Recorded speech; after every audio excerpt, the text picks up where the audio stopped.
I never thought a single touch could feel like both permission and warning at the same time. Yet there she was, Elena, her hand brushing mine as if the world had narrowed to just the two of us. "Don't pull away," she said, her voice low, almost fragile, and my stomach knotted in a way I didn't expect. I should have been cautious. She was in her mid-40s, everything about her radiating calm control, experience, a life I was only beginning to sketch. And me? 24, fumbling through work, relationships, and the kind of uncertainty that leaves your evenings empty and your mornings restless. But standing there, in her kitchen, the late afternoon lights spilling over her counters and onto her soft gray sweater, none of that mattered. We'd met weeks ago at a gallery opening. She had that way of looking at paintings like she could see the secret that the canvas didn't admit, and when she smiled at me, it wasn't condescending. It was curious, gentle, like I was someone who might surprise her. I'd laughed too much that night, said the wrong things, stuttered over ideas, but she had leaned in closer anyway. Now here I was, in her apartment, feeling both reckless and alive. The room was quiet except for the faint hum of her refrigerator. Her apartment smelled faintly of cinnamon and old books, a combination that felt impossibly intimate. My hand trembled slightly under hers, and she didn't move. I wanted to ask 1,000 questions. What was she thinking? Did she always do this? Did she know how utterly unprepared I was? But all I could do was stay still. Her eyes met mine, gray flecked with something I couldn't name. Concern? Amusement? Desire? I wanted to reach closer, to let my thumb brush over hers, to see if the warmth would travel up my arm. But there was a tension too, a fragile line drawn between us. "I shouldn't," I started, but she shook her head, a small, impatient smile tugging at her lips. "Don't," she said softly. "Just don't pull away. Not yet." I swallowed. It wasn't the words themselves, but the way she said them, like she was confessing a small truth and hoping I wouldn't ruin it. And I wanted to be careful. I wanted to be brave. I wanted everything I didn't know how to ask for. Her presence filled the room in ways I couldn't articulate. A subtle brush of her hair as she moved to the window, the way her fingers lingered near the countertop, the slight tilt of her head when she caught me staring. All of it made the air charged, almost unbearable. I wanted to lean closer, to let my lips brush hers, but I didn't. And yet, I couldn't look away. Do you ever just feel like you're waiting for something impossible?" I asked finally, my voice quieter than intended. Her hand didn't move, and I thought for a moment she wouldn't answer. Then she whispered, "All the time." The quiet between us stretched, heavy and full of unspoken possibilities. My heart thudded against my ribs, a reckless rhythm I couldn't control. And then, just as I was about to reach for her, to cross the line I'd been hovering at for hours, the sudden ring of her doorbell made both of us jump. Her hand lingered on mine for a heartbeat longer before she pulled away, eyes wide, lips parted in that exact way that made me feel simultaneously terrified and alive. I didn't know who it was or what it meant, but I knew this. Whatever happened next, nothing would ever be the same. I barely registered the doorbell after the first ring. My focus was entirely on her hand, now slowly slipping from mine like a sigh. She moved toward the door, her back straight, yet somehow vulnerable. I stayed behind, my pulse loud in my ears, trying to remind myself why I shouldn't be here, why any of this was dangerous. Elena had mentioned, almost casually, that she'd been divorced for years. She never lingered on the details, but I imagined a life filled with quiet disappointments, long nights spent overthinking choices, and the weight of responsibility. There was a grace to her solitude, a way she moved through the world that made me feel like I was stepping into a story I wasn't supposed to read. Me? I'd had flings, meaningless ones, and a few relationships that ended in awkward silence. But none of that prepared me for this. Standing in her kitchen, every instinct screaming that I was crossing some invisible line, while my heart did somersaults anyway. She opened the door, greeted the delivery man, and closed it again. Her eyes found mine immediately, warm, mischievous, and impossibly knowing. I noticed the faint tremor in her fingers as she set the package down. Small, human, reminding me that she was more than the perfect control she projected. There was risk here, an age gap that everyone else would notice, a kind of unspoken imbalance. Me, with my youth, inexperience, and reckless emotional impulses. Her, with her history, her carefulness, and the way she carried herself like someone who had learned the hard lessons early. That should have scared me away, but instead it made me lean in mentally, tracing the curve of her neck, the gentle line of her jaw, and imagining what it would feel like to cross that line of propriety. "You're quiet," she said suddenly, the words breaking through my reverie. Her voice wasn't teasing, it was soft, concerned, like she could see everything I was trying to hide. I'm thinking," I mumbled, unsure what to say. Thinking about how easy it was to be drawn to someone so out of reach, and how dangerous that pull could be. How the more I wanted to act, the more I wanted to protect her too. She tilted her head, studying me. "You always think too much," she said lightly. But her eyes held something else, something vulnerable, as if she were letting me see a part of herself she usually kept hidden. I found myself moving closer without thinking, drawn to the small vulnerability in her stance. My hand hovered near hers again, just a whisper away. The air between us thickened, charged with all the words neither of us would say. And then, without warning, her finger brushed mine as she reached for the corner of the counter. It wasn't planned, not even noticed at first, but it sent a thrill through me, sharp and tender at the same time. We both froze, caught in that silent acknowledgement that the world outside her kitchen didn't matter. That one fleeting touch held a promise, an unspoken question. And for the first time, I realized that whatever was building between us, it wasn't going away, not if we didn't let it. I was leaning against the counter, trying to convince myself I wasn't imagining the heat between us, when her phone buzzed on the table. She glanced at it, a fleeting shadow crossing her face, and then set it aside without answering. I didn't ask. I knew better. Some messages were private, some wounds unhealed. Some things weren't mine to touch. "Do you want some coffee?" she asked, breaking the silence. The words were casual, but her hand lingered near mine for a fraction too long. My pulse jumped. "Yes, sure," I said, fumbling. I caught her watching me, the tiniest smirk tugging at her lips, and felt like a fool. And yet I couldn't look away. We moved closer in the small kitchen. My shoulder brushed hers. I could smell her, lavender, faint vanilla, a trace of something warmer that made me dizzy. I wanted to lean in, but something held me back, that faint whisper of risk, the unspoken rules we were about to break.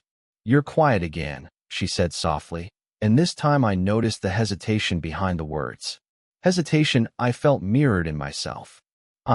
I don't know what to say," I admitted, voice low. Too low. And then, almost without realizing, our hands touched again, palms flat, fingers brushing. Her eyes flicked to mine, wide, searching. There was a tension in her breath, in the slight quiver of her lips, that made me ache to close the distance. I wanted to. God, I wanted to. And then, footsteps in the hallway. My stomach dropped. Elena's eyes darted toward the door. A moment later, her roommate, Mara, walked in, completely oblivious to the charged air we were trapped in. "Hey, just grabbing my stuff," she said, glancing between us like she almost noticed something but decided not to care. We both froze. My hand lingered near hers, then withdrew slowly, reluctantly. Elena's jaw tightened, and she bit her lip. That small gesture, so subtle, made my chest tighten. She was holding herself back from me, or maybe for both of us. "Right?" she said, voice steady but soft. "Coffee." She moved to the counter, keeping her back mostly to me, but I could feel her. Every small shift, the brush of her sleeve, the faint tilt of her shoulder, it was all intentional or not. I couldn't tell. I wanted to speak, to confess, to reach for her again, but the words died in my throat. Instead, I just watched, memorizing the way her hair fell over one shoulder, the curve of her neck, the tension in her hands. Every inch of her was electric. "Liam," she said after a pause, soft, almost a whisper, and it wasn't a warning, exactly. It was something else. A plea? A test? I couldn't tell. The room felt impossibly small, impossibly charged. We were standing so close, and yet so far. And for the first time, I realized the truth. We were drawn together, maybe dangerously so, but neither of us could step back. Not fully. Not yet. The apartment was quiet again, but it didn't feel safe. Not really. Every sound, the hum of the fridge, the faint ticking of a clock, seemed amplified, a countdown to something inevitable. My hands itched to find hers again, but something held me back. She was there, so impossibly close, and yet I felt a distance I couldn't name. She moved to the window, pulling the curtain aside just enough to let the city lights spill in. The glow painted her face, soft and untouchable, but I could see the tension under her skin, the way her shoulders stiffened, her jaw clenched, as if she were bracing for me to do something I wasn't ready to admit I wanted. "You're quiet again," she said, voice low, teasing, but there was steel beneath it. A challenge. I don't know how to not. I admitted, words tripping over each other. My chest was tight, and my pulse drummed in my ears. I wanted to tell her everything. About wanting her, about thinking of her constantly, about the way my hand had ached to brush hers since the moment I met her. But the fear of crossing a line froze me. Her lips parted, and for a heartbeat, I thought she might say something, anything that would let me step closer. Instead, she shook her head slightly and turned to face me fully, eyes locked on mine. "I saw you yesterday," she said finally, voice low, almost a whisper. "You were with her." My stomach dropped. "It's nothing," I stammered. I didn't even know why I lied. Nothing? How could anything feel like nothing when every glance at her had been chasing me all day, gnawing at my chest? Her gaze sharpened. It didn't feel like nothing. And just like that, a pang of guilt shot through me, twisting my gut. She didn't know the half of it. How much I'd thought about her since the morning, how I'd imagined this moment, imagined touching her hand, imagined her leaning into me and letting the world disappear. "Liam," she said again, softer this time, but I could hear the tremor in her voice. A warning, a plea, an admission all at once. I swallowed. I wanted to move forward, to close the distance, to let my hands find hers, and maybe cross the line we'd both been circling for weeks. But I froze, suddenly aware of how fragile this moment was, how delicate the balance between risk and regret. Her hand hovered near mine on the counter. I could see it, trembling just a little, a tiny quiver that mirrored my own hesitation. Every nerve in my body screamed to reach out, to let her feel how badly I wanted this, how impossible it was to stop thinking about her. "I can't," I whispered, my voice cracking. "I shouldn't." She tilted her head, eyes searching mine, and there was something there, something desperate, longing, unsaid, that made my heart nearly stop. The tension coiled between us like a live wire, thick and undeniable. And then, before I could think, before I could pull back or gather my courage, the sound of her phone buzzing broke the spell again. Her gaze flicked to it, lips parting slightly, and in that moment, everything hung in the air. The apartment felt smaller than ever. The quiet hum of the city outside pressed against the walls like it wanted in, like it wanted to expose us. I hadn't moved since her phone buzzed. I didn't know if I should, if I dared, if I could handle whatever line we were about to cross. Then, without warning, she froze. Her eyes went wide, darting toward the window. "Wait," she whispered, almost to herself. "What?" I asked, heart hammering. "Someone's outside," she said, voice tight. I didn't expect them. I followed her gaze and saw a figure standing near the edge of the sidewalk, phone in hand. A man, tall, familiar, her ex-husband. He hadn't seen me yet, but the moment of recognition could be seconds away. My chest seized. I knew this was dangerous, but I hadn't imagined how immediate it would feel. Every boundary we'd tiptoed around, every stolen glance, every brush of a hand suddenly carried weight I couldn't escape. He's probably just passing by, I tried to say, but my voice sounded hollow. "No," she said, shaking her head. "He came here. He knows something's changed. I think he's following me." The words landed like ice. My stomach turned. Following. Watching. My hand itched to reach for hers, but I hesitated, thinking of what could happen if he realized what was going on, if he saw me, if he saw us. Her lips parted slightly, then she forced a tight smile. It's fine. Really. He won't. He doesn't. But her voice cracked at the end, betraying her attempt at calm. I felt something surge inside me, something I couldn't name. Fear? Desire? Anger? All of it tangled into a knot so tight I could barely breathe. I wanted to protect her, to pull her into my arms and shut the world out, but the reality pressed in. This wasn't just about us anymore. There were consequences. Real ones. I don't want him to see me like this, she murmured, almost apologetically. And then she did something reckless, something bold. She stepped closer, her hand brushing my arm, lingering just enough to set my nerves on fire. Then we hide, I said impulsively, my voice low. I didn't know what I was promising, but the words felt right. She bit her lip, nodded, and in that small gesture, I saw a confession. Not of words, but of courage, of desperation, of the willingness to risk whatever it took to keep this, whatever this was, alive. The tension was suffocating. I could feel the electricity between us, humming like a wire ready to snap. Every thought I had about holding back, about boundaries, about doing the right thing, was obliterated by the gravity of the moment. Her eyes met mine again, and I swear I saw everything in them. Fear, longing, guilt, and a plea that had no words. My hand moved almost on instinct toward hers, and she didn't pull away. She barely even flinched. And then her phone buzzed again. Another message. From him. Everything I thought I understood about this moment, about us, about what was safe, vanished. Her phone lay on the counter, its screen glowing faintly in the dim light. I could feel it pulsing almost like a heartbeat, reminding us that the world outside our small apartment didn't care about what we were feeling, or what we were about to risk. I can't, she started, voice breaking, and then stopped herself. The words hung between us, unfinished, heavy with meaning. You don't have to, I whispered, stepping closer, my hand trembling just slightly as it hovered near hers. Not if it's too much.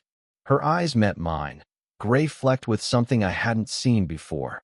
Fear, yes, but also a raw, unfiltered longing that made my chest ache. It's not just fear, she admitted finally. It's everything else. The past. What people would think. And yet, I can't seem to let go. Her honesty hit me like a jolt. All the careful walls, the quiet hesitations, the unspoken rules, they shattered in an instant. I reached for her hand, finally, letting my fingers brush against hers, lingering, memorizing. She didn't pull away, not even when I closed the distance slowly, letting my thumb trace her knuckles. I shouldn't want this, I said, voice rough. I shouldn't want you like this. But I do. I can't stop. A small, shaky laugh escaped her. God, you're hopeless, she said softly, but there was a warmth in it, a relief. And maybe I am too. Her hand squeezed mine. It wasn't a grand gesture, no cinematic declaration, but it carried more weight than words ever could. It said, I see you. I feel this too. And I'm scared, but I want it anyway. I wanted to lean closer, to close the distance that had tormented us for weeks, but the world pressed in again. Her ex-husband, the apartment, the risk, the age gap, it was all still there. And yet, for the first time, it didn't matter. Not entirely. I don't know what happens next, she whispered. I just know I don't want to pull away. Neither did I. And maybe that was enough for now. Maybe that was enough to let us be reckless in the only way that mattered. Together, even if the consequences waited outside. I brought my hand fully into hers, letting our fingers intertwine. It was intimate, electric, and terrifying all at once. The city lights glinted through the window, painting her face in shades of gold and silver, and I wanted to memorize every detail, every line, every shadow, every tremor that told me she was real, vulnerable, alive. We stayed like that for a long moment. No grand declarations. No rushing into something we weren't ready to name. Just the quiet intimacy of hands held, breaths mingling, hearts racing in sync. And when she finally leaned her forehead against mine, just briefly, it felt like a promise.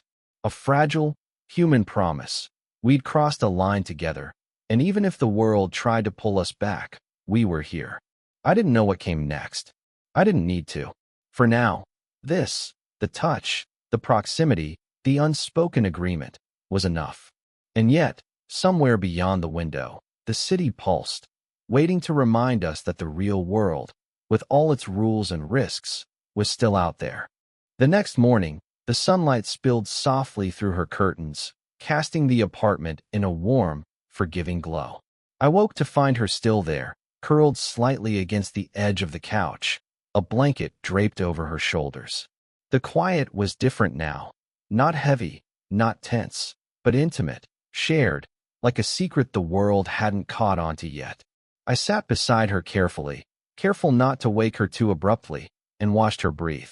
The small rise and fall of her chest, the faint creases at the corner of her eyes when she smiled in her sleep. It made my chest tighten in a way I had never experienced before. She stirred, opening her eyes slowly, and when she saw me, that same soft gray of her gaze met mine. No words were needed. The touch of our hands found each other again, warm and natural, like breathing. "You stayed," she whispered, voice rough with sleep, and something else, something deeper, like relief. "I didn't want to leave," I admitted. Not when this feels like it's the only place that makes sense." She tilted her head, brushing a loose strand of hair behind her ear. "We shouldn't pretend it's easy," she said. "Everything outside this apartment, it's complicated. The past, people's expectations, me, my history, your own life." I nodded. "I know, but maybe it doesn't have to stop us. Maybe we can figure it out together, step by step." Her lips curved into a small, genuine smile, the kind that reached her eyes and softened the tension I had carried in my chest for weeks. "Step by step," she repeated, almost to herself. "I like that." We sat in silence for a while, hands intertwined, letting the quiet settle around us like a protective blanket. The risks still existed, worlds beyond these walls, consequences lurking, but for the first time, it didn't feel unbearable. Not with her. "I never thought I'd meet someone like you," I said, voice low, almost reverent. "Someone who makes everything feel dangerous and safe at the same time." Her gaze softened, her thumb brushing my hand unconsciously. "And I never thought I'd feel seen. Really seen. Not just noticed. You do that, Liam. Even when I try to hide." It was the truth neither of us had said aloud before. The weight of it hung between us, but it wasn't heavy. It was freeing. Eventually, she leaned against me, and I rested my head gently against hers. The moment was quiet, simple, but it carried everything we had been circling for weeks: longing, fear, desire, and finally, acceptance. Outside, the city pulsed, alive with possibility. Inside, we had carved a space just for us, messy, imperfect, human, and ours. And for now, that was enough. We didn't know what the future held. We didn't know the challenges we'd face or the judgments we might endure. But in that moment, holding her hand, feeling her breath against my shoulder, I knew one thing. We were together, and that was enough to step forward. Did you enjoy the story? What kind of stories would you like to hear next? Would you follow a slow burn romance like this again? Or something even riskier, more forbidden?